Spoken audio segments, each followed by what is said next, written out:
चलिए 5 मिनट में आरबीआई की मॉनेटरी पॉलिसी आएगी एक ऐसे एनवायरनमेंट में जब जीडीपी 8.2% पर है, इन्फ्लेशन 1% पर है। 2 बार से आरबीआई ने पॉज रखा है। सवाल यह है कि इस बार रुपए की गिरावट का इम्पैक्ट होगा या नहीं होगा। और हमारे साथ इस पॉलिसी की कवरेज के लिए एक बड़ा पैनल जुड़ा है इकोनॉमिस्ट और मार्केट एक्सपर्ट का, और मेरे साथ आशीष भी होंगे। Ashish, good morning. Good morning. बढ़िया सा पैनल। इकरा की chief economist Aditi Nayar, UTI AMC के head fixed income Anurag Mittal sahab, HDFC bank की सीनियर इकोनॉमिस्ट साक्षी गुप्ता, आप सबका स्वागत है। और one of the highly debated policy announcement of late अगर कह सकूं, परफेक्ट रेसिपी है, इसीलिए कंफ्यूजन है। एक तरफ एकदम लो इन्फ्लेशन पे बैठे हैं हम लोग और दूसरी तरफ एक्सपेक्टेशन से बेहतर ग्रोथ प्लॉग होती हुई। Sakshi, quickly last thoughts, HDFC bank की आने वाली पॉलिसी से एक्सपेक्टेशन 25 बेसिस पॉइंट्स या स्टेटस को?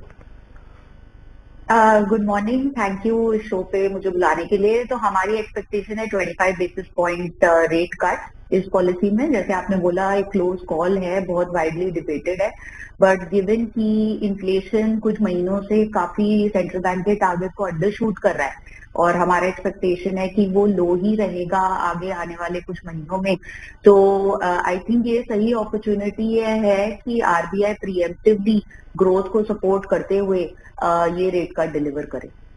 चलिए, रेट कट डिलीवर करें, ये प्रोबेबिलिटी रहेगी। Anurag ji, good morning. आपकी मार्केट क्या फैक्टर इन कर रही है, स्टेटस को विद अ डविश पॉज या फिर rate cut? I think market rate cut he expect करके चल रही है। रुपये की जो गिरावट है मोस्टली ट्रेड डील ना होने की वजह से है, प्लस थोड़ा जो इक्विटी में आउटफ्लो आ रहा है उसकी वजह से है। फिक्स्ड इनकम से इतना कोई रिलेशन नहीं है। तो आई थिंक अभी जो जीडीपी डेटा भी है वो भी टेक्निकल फैक्टर्स की वजह से थोड़ा इतना ओवरस्टेट दिख रहा है। तो मार्केट यही एक्सपेक्ट कर रहा है कि रेट कट होगा, बट रेट कट से ज्यादा मार्केट लिक्विडिटी पे क्या मेजर्स रहेगा, खासकर ओएमओ पे, वो भी मार्केट एक्सपेक्ट कर रहा है कि अगर कुछ आरबीआई इंडिकेट करता है कि लिक्विडिटी पे क्या उनका रुख रहे। लिक्विडिटी एक कंसर्न है। देखते हैं आरबीआई किस तरह से उस प्रॉब्लम को एड्रेस करता हुआ नजर आएगा। तो दो एक्सपर्ट्स तो रेट कट की तरफ बढ़ चले। अदिति, इस बार एमपीसी में मुलाकात नहीं हुई, अदिति की कहीं मीटिंग शेड्यूल्ड थी। 25 बेसिस पॉइंट्स आप भी मान के चल रहे हो? एक लाइकलीहुड खुल रहा है कि स्टेटस को हो डविश स्टैंस के साथ, एक रूम रखें, पाउडर ड्राई रखें, उसकी गुंजाइश बिल्कुल नहीं है क्या? थैंक यू सो मच जी। इस बार मैं नहीं ज्वाइन कर पाई प्रीएमसी डिस्कशन। मेरे हिसाब से इस बार पॉज होगा। हम भी पहले पोस्ट कॉल में रेट कट एक्सपेक्ट कर रहे थे जब तक जीडीपी का डेटा नहीं आया था, लेकिन जीडीपी का डेटा इतना स्ट्रांग आया है तो हमें लग रहा है कि अभी ऑप्टिक्स सपोर्ट नहीं करेंगे एक रेट कट इस समय पर। बहुत ही पेचीदा पॉलिसी है। इन्फ्लेशन एक्सपेक्टेशन से लो है और उसका फोकस नीचे करा जाएगा। ग्रोथ एक्सपेक्टेशन से हायर है और उसका फोकस बढ़ाया जाएगा।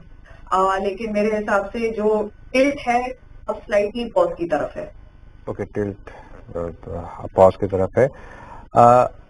अनुराग जी, ये रुपी कितना बड़ा फैक्टर होगा आपके हिसाब से इस इक्वेशन में, क्योंकि ये आउट ऑफ ब्लू आया पिछले 10 दिनों में जिस तरीके का रुपी कम हुआ है, और अगर रेट कट आएगा तो उसमें एक डर रहेगा कि यहाँ से रुपया एक बार फिर बेलगाम होकर 91-92 की तरफ भी जा सकता है। जी, अगर आप देखें रुपये में पिछले 10 दिन में आरबीआई का इंटरवेंशन भी कम हो गया है। तो अगर हम अक्टूबर और शुरू का नवंबर देखें, उसमें आरबीआई का इंटरवेंशन करीब 15 से 20 बिलियन था हमारे अनुमान से, और आखिरी के 5-10 दिनों में आरबीआई ने इंटरवेंशन भी कम कर दिया। इसलिए भी ये भी एक कारण है। हमारे हिसाब से रुपये और इंटरेस्ट रेट का अभी कोई महत्व नहीं है जितना 2013 में था। 2013 में हमारी इन्फ्लेशन, हमारा करंट अकाउंट बहुत ही ऊपर लेवल पे था compare to US. As of today हमारा इन्फ्लेशन काफी कंट्रोल्ड है। तो हमारे हिसाब से जरूर एक सिग्नलिंग इफेक्ट जरूर रहता है, but from a more steady state या थोड़ा मीडियम टर्म देखें, हमारे हिसाब से अभी रेट कट और रुपये का कोई आपस में तालमेल एज ऑफ नाउ नहीं है। मैंने जैसे पहले भी कहा, रुपये जो मेनली वीक हो रहा है वो ज्यादातर जो सेंटिमेंट है यूएस और इंडिया का ट्रेड डील अभी जो डिले हो रहा है उस वजह से वो भी एक फैक्टर है बजाय कि इंटरेस्ट रेट से। चलिए, समय होने वाला है, एक बार दिखाइए घड़ी, कुछ ही देर में पता चल जाएगा, क्लैरिटी आ जाएगी इस बार की। 2 बैक टू बैक स्टेटस को पॉलिसीज के बाद लार्जली टिल्ट तो दरों में कटौती की